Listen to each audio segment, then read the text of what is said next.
Editing. Editing हर software और app में की जा सकती है, लेकिन कुछ ऐप्स बहुत सारे फीचर्स प्रोवाइड करते हैं, इसलिए हम कैपकट का इस्तेमाल करेंगे, जो कि लगभग आपको आफ्टर इफेक्ट जैसे एडिटिंग क्रिएट करने में मदद कर देगा। अब मैं अपनी सारी वीडियोस कैपकट पीसी में एडिट करता हूँ, लेकिन सेम एडिटिंग फोन में भी पॉसिबल है। और ऐसा मैं इसलिए कह रहा हूँ क्योंकि स्टार्टिंग की कुछ वीडियोस मैंने एक्चुअली में फोन में ही एडिट की थी, और इस ट्यूटोरियल में मैं आपको फोन से ही एडिट करके दिखाऊंगा। एंड इससे पहले कि मैं आपको मेरे जैसे इफेक्ट्स क्रिएट करना सिखाऊं, मैं आपको वो सारे फीचर्स बता दूंगा कैपकट के जो कि एक्चुअली में हम वीडियोस में इस्तेमाल करते हैं, जिसकी वजह से हम एक्चुअली में इफेक्ट क्रिएट कर पाते हैं। और वीडियो के एंड में मैं एक्चुअली में आपको 30 सेकंड की क्लिप एडिट करके दिखाऊंगा, जो कि एक इंट्रो टाइप होगी, जिससे आपको एक अच्छा सा आइडिया मिल जाएगा कि मैं किस तरह एडिटिंग करता हूँ। और उस 30 सेकंड की क्लिप में मैं जितने हो सकते हैं उतने सारे फीचर्स को इस्तेमाल करके दिखाऊंगा, ताकि आप कैपकट को भी अच्छे से सीख पाए और साथ में इफेक्ट्स को क्रिएट करना भी अच्छे से सीख पाए। तो शुरू करते हैं। जब भी आप कैपकट ओपन करेंगे, आपको एक मेन वीडियो इंपोर्ट करनी पड़ेगी, जो कि आएगी आपकी मेन लेयर पे, जिसको आप यहाँ से प्ले कर सकते हैं। याद रखना, आपको हमेशा कैपकट का आउटरो डिलीट करना है। उसके बाद अगर आप इस प्लस पे क्लिक करेंगे और किसी और वीडियो या इमेज को इंपोर्ट करेंगे, तो वो इसके बिल्कुल बगल में आ जाएगी, जो कि एक सीक्वल टाइप बना देगी। लेकिन अगर आपको वीडियो के ऊपर कुछ ऐड करना है, तो आपको यहाँ ओवरले पे जाना पड़ेगा, और यहाँ ऐड ओवरले पे क्लिक करने के बाद आप कुछ भी इंपोर्ट कर सकते हैं। अब जो भी वीडियो आप इंपोर्ट करेंगे, वो आपकी मेन लेयर के ऊपर आ जाएगी, जिसके साइज को आप 2 फिंगर से एडजस्ट कर सकते हैं। अब अगर आप लेयर पे जाके देखेंगे, तो ये हमारी लेयर 1 होगी, और अगर आपको इसके ऊपर भी कुछ इमेज या वीडियो डालनी है, तो आपको अगेन ओवरले पे जाना पड़ेगा और ऑब्जेक्ट को ऐड करना पड़ेगा, और ये हमारी लेयर 2 होगी। अब मैं आपको बताता हूँ कि लेयर्स को कैसे सेट कर सकते हैं, लेकिन उससे पहले आई होप कि आपको समझ आ गया होगा कि लेयर्स वर्क कैसे करती है। सबसे पहले आपका एक मेन ट्रैक होता है, जिसके ऊपर लेयर 1 आती है, और उसके ऊपर फिर लेयर 2, 3, 4 एंड सो ऑन आती रहती है। ऊपर वाली लेयर हमेशा नीचे वाली लेयर को ढकने का काम करती है। अब मान लेते हैं जब आप एडिटिंग कर रहे होंगे, तो आपने काफी सारी लेयर्स को ऐड कर लिया होगा, जिसे आप ड्रैग करके चेंज नहीं कर सकते हैं। तो आपको बस क्लिप को सिलेक्ट करना है और लेयर में जाके उसको लेयर नंबर चेंज कर देना है। अब भले ही मेरी क्लिप लेयर 1 पे है और इंस्टा वाली क्लिप लेयर 2 पे, लेकिन जैसे मैं इस क्लिप को लेयर 2 करूंगा, इंस्टा पीएनजी हाइड हो जाएगा, क्योंकि कैपकट ने ऑटोमेटिकली इंस्टा पीएनजी को लेयर 1 बना दिया। अब अगर मुझे इंस्टा पीएनजी वापस लाना है, तो बस मैं उसको सिलेक्ट करूंगा और वापस से लेयर 2 बना दूंगा, और अब मुझे दोनों चीजें विजिबल होगी। तो इससे आप ये तो समझ ही गए होंगे कि डजेंट मैटर आपकी क्लिप टाइमलाइन में कहाँ पे है, आपको बस उसकी लेयर नंबर सही रखने हैं। अब चलते हैं ब्लेंडिंग मोड में। अगर मैं अपने पीएनजी को सिलेक्ट करके उसका ब्लेंड मोड ओवरले करूं, तो उस पीएनजी की ओपेसिटी कम हो जाएगी, लेकिन वो जहाँ पे भी होगा उसके नीचे वाली क्लिप की सैचुरेशन बढ़ जाएगी। काइंड ऑफ आप कह सकते हैं कि वो पीएनजी अपनी लाइट पीछे की तरफ डालने लग जाएगी, बजाय आगे शो करने के। वही डार्कन को सिलेक्ट करने पे मेरा पीएनजी डार्क हो जाएगा, यानी कि उसके ब्राइट एरियाज कम हो जाएंगे, और ठीक इसके अपोजिट में लाइटन करने पे मेरे पीएनजी के डार्क एरियाज भी लाइट अप हो जाएंगे। हार्ड को सिलेक्ट करने पे मेरे पीएनजी के कलर्स थोड़े ज्यादा कॉन्ट्रास्टिंग हो जाएंगे, और सॉफ्ट को सिलेक्ट करने पे मेरे कलर्स थोड़े से फेड हो जाएंगे। बर्न सिलेक्ट करने पे आपको एक बर्न इफेक्ट मिल जाएगा, और अगर आप डॉज को सिलेक्ट करते हैं, तो उसका पर्पज होगा कि आपके पीएनजी को शो करना। डजंट मैटर वो किस तरह के बैकग्राउंड में है, वो कलर को चेंज करता रहेगा आपके बैकग्राउंड और पीएनजी के अकॉर्डिंग, और ट्राई करेगा कि आपको पीएनजी जितना विजिबल हो सके उतना दिखाई दे। अब अगर आप कभी गलत ब्लेंड मोड यूज करेंगे, तो आपके साथ कुछ ऐसा होगा। इसलिए ब्लेंड मोड और लेयर्स की नॉलेज होना बहुत ही जरूरी है। लेकिन ब्लेंड मोड को आप किस तरह इस्तेमाल कर सकते हैं? आपने एक बहुत ही कॉमन क्लिप देखी होगी, जहाँ एक कंफ्यूजिंग बैकग्राउंड के साथ बहुत सारे क्वेश्चन मार्क्स आगे की तरफ आ रहे होते हैं। तो एक्चुअली में ये ब्लेंड मोड से ही क्रिएट किया जाता है। आपको बस अपने बैकग्राउंड को इंपोर्ट कर लेना है, और फिर ओवरले में जाके क्वेश्चन मार्क वाली क्लिप को ऐड कर लेना है, और ब्लेंड मोड में जाके उसकी ब्लेंडिंग मोड चेंज कर देनी है। आप अलग अलग ब्लेंड मोड लगा के देख सकते हैं कि ये किसके साथ परफेक्टली बैठ रहा है। जैसे कि आपने ओवरले ऐड करने पे इफेक्ट तो अच्छा मिल रहा है, लेकिन मेरे बैकग्राउंड भी डार्क हो रहा है, जो कि मुझे नहीं चाहिए। वही फिल्टर में ऐसा कुछ भी नहीं हो रहा है। लाइटन मोड में क्लिप कुछ ज्यादा ही लाइट हो गई है, जिसकी वजह से काफी क्वेश्चन मार्क्स गायब हो गए हैं। और ठीक इसी तरह आप अलग अलग ब्लेंड मोड का इस्तेमाल करके देख सकते हैं। अब सारे ब्लेंड मोड्स ट्राई करने के बाद मुझे फिल्टर बेस्ट लगा इस क्लिप के लिए। आप इस स्लाइडर से इसकी ओपेसिटी भी कम ज्यादा कर सकते हैं, और हमारी वीडियो कुछ ऐसी बन जाएगी। अब क्योंकि इस क्लिप की स्पीड थोड़ी सी कम है, तो मैं इसे फास्ट कर दूंगा। अब अगर मैं आपको सेम चीज किसी और क्लिप के साथ करके दिखाऊंगा, तो आपको काफी ज्यादा डिफरेंस दिखेगा। फॉर एग्जाम्पल, इस क्लिप का बैकग्राउंड ब्लैक है और क्वेश्चन मार्क्स थोड़े व्हाइट में है, तो जब मैं इस पर डार्कन ब्लेंड मोड इस्तेमाल करूंगा, मेरी मेन क्लिप अब क्वेश्चन मार्क्स के अंदर दिखाई दे रही है, और इससे आप काफी अमेजिंग इफेक्ट क्रिएट कर सकते हैं अगर आपके पास सही क्लिप्स हुई तो। मैं आपको प्रेफर करूंगा कि हर क्लिप के साथ सारे ब्लेंड मोड्स एक बार ट्राई जरूर कीजिए, क्योंकि कई बार अनएक्सपेक्टेडली आप कुछ यूनिक भी क्रिएट कर लेते हैं। अब इस क्लिप पे मुझे लाइटन और डॉज पे काफी अच्छे विजुअल्स मिल रहे हैं, तो इनमें से मैं किसी एक को चूज कर लूंगा, और हमारी क्लिप कुछ ऐसी बन जाएगी।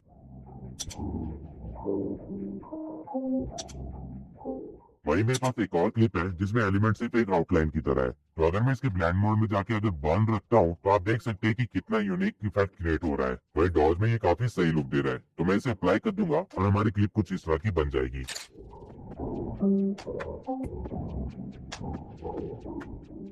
तो बिल्कुल ठीक इसी तरह आप लेयर्स और ब्लेंड मोड का इस्तेमाल करके काफी सारे अलग अलग चीजें क्रिएट कर सकते हैं। और अगर आपको ये चीज सही से यूज करनी आ गई तो आप काफी सारे सिनेमैटिक इफेक्ट्स भी क्रिएट कर सकते हैं, वो भी सिर्फ ब्लेंड मोड से। अब आते हैं,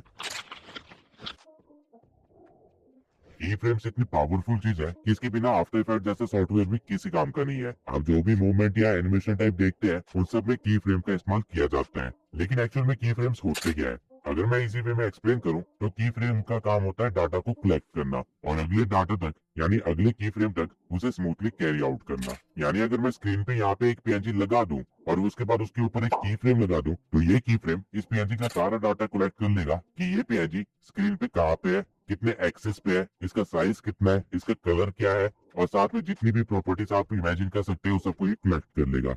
और इस पीएनजी को थोड़ा सा आगे बढ़ा के मैं एक की फ्रेम और लगा दूं और इस पीएनजी के साथ थोड़ी छेड़छाड़ करूं तो ये वाला की फ्रेम नए डाटा को कलेक्ट करेगा। यानी कि इस पोजीशन पे इस पीएनजी की क्या क्या प्रॉपर्टीज है उसे कलेक्ट कर लेगा। और जब मैं वीडियो को प्ले करूंगा तो इस की फ्रेम से लेके उस की फ्रेम तक जो भी चेंजेस हुए हैं उसे ये स्मूथली रन आउट करेगा। और इससे आप एक एनिमेशन और मूवमेंट को क्रिएट करते हैं। अब इसको कैपकट में कैसे यूज करते हैं उसको दिखाने के लिए मैं एक बैकग्राउंड को इम्पोर्ट कर लेता हूँ और उसके बाद ओवरले में जाके मैं अपने लोगो को इंपोर्ट कर लूंगा जिसकी लेंथ मैं थोड़ी सी इंक्रीज कर दूंगा। अब मेरा लोगो बीच में है और वीडियो के प्ले करने के 10 सेकंड बाद भी वो वहीं पे है, लेकिन मैं चाहता हूँ कि इसके अंदर थोड़ी मूवमेंट हो और ये छोटा सा होके कॉर्नर में लग जाए। तो इसके लिए मैं यूज करूंगा की फ्रेम जो कि आपको यहाँ पे मिलेगा। तो सबसे पहले मैं पीएनजी की स्टार्टिंग में ये की फ्रेम लगा दूंगा ताकि उसकी पोजीशन सेव हो जाए और उसके बाद नियरली 5 सेकंड पे एक और की फ्रेम लगाऊंगा और पीएनजी को छोटा करके उसे एक कोने पे लगा दूंगा। अब जब मैं वीडियो को रन करूंगा तो आपको कुछ ऐसा देखने को मिलेगा।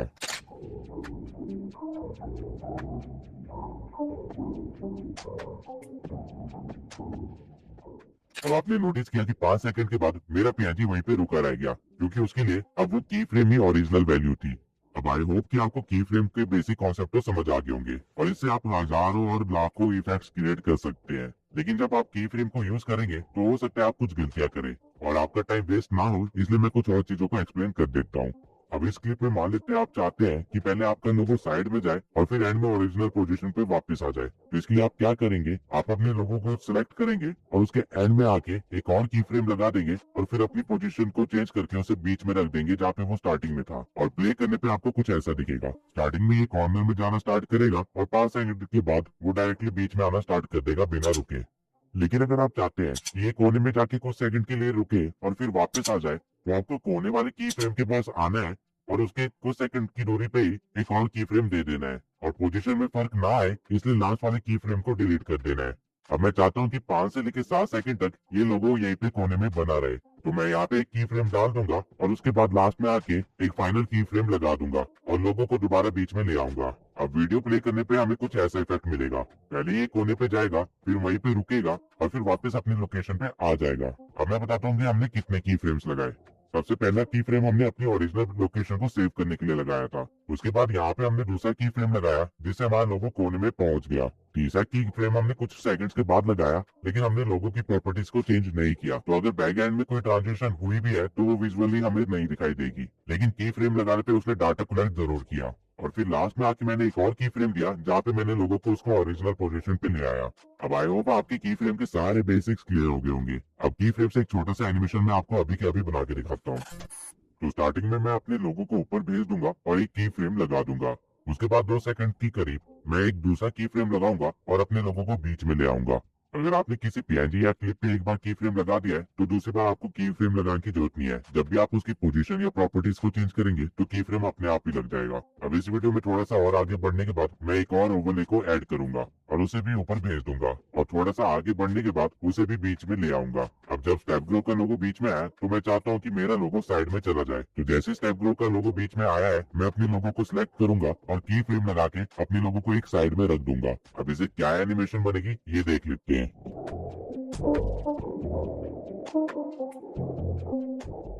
अब मैं स्टेप ग्रो के लोगों को स्ट्रेच कर लूंगा। अब वीडियो प्ले करने के बाद मैं फील कर रहा हूँ कि ट्रांजिशन थोड़ी लेट है, तो मैं की फ्रेम को डिलीट करके उसे पिछले की फ्रेम के थोड़े से पास रख दूंगा और फिर से सही पोजीशन पे सेट कर दूंगा। एक बात आपको हमेशा याद रखनी है कि की फ्रेम जितने पास होंगे ट्रांजिशन उतनी जल्दी होगी, और की फ्रेम जितने दूर होंगे ट्रांजिशन उतनी धीरे होगी। अब ये कुछ इस तरह का बन जाएगा। अब जो मैंने अपने लोगों के साथ किया है वही मैं स्टेप ग्रो के लोगों के साथ भी करूंगा, और एक डिकोडिंग वाईटी का लोगो ऐड कर लूंगा सेम एनिमेशन के साथ। तो इसे मैं थोड़ा सा फास्ट फॉरवर्ड कर देता हूँ। अब आपकी फाइनल ट्रांजिशन कुछ ऐसे दिखेगी।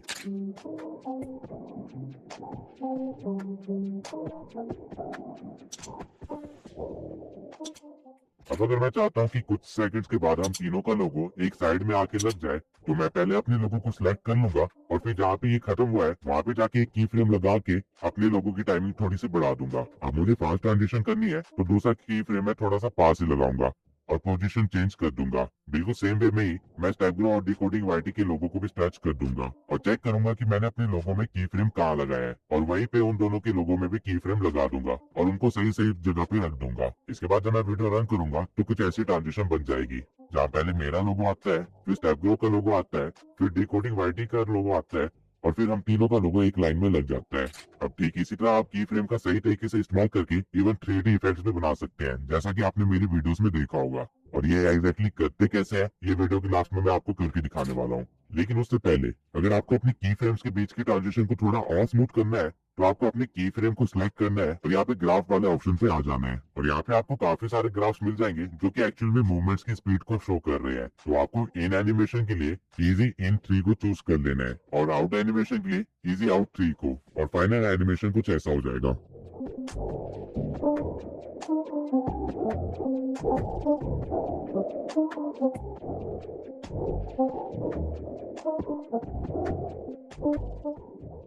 अब अगर आपने नोटिस किया तो टाइमलाइन पे मेरी क्लिप रेड कलर की शो हो रही है, लेकिन वही स्क्रीन पे मेरी क्लिप व्हाइट कलर की शो हो रही है। तो ऐसा मैंने कैसे किया?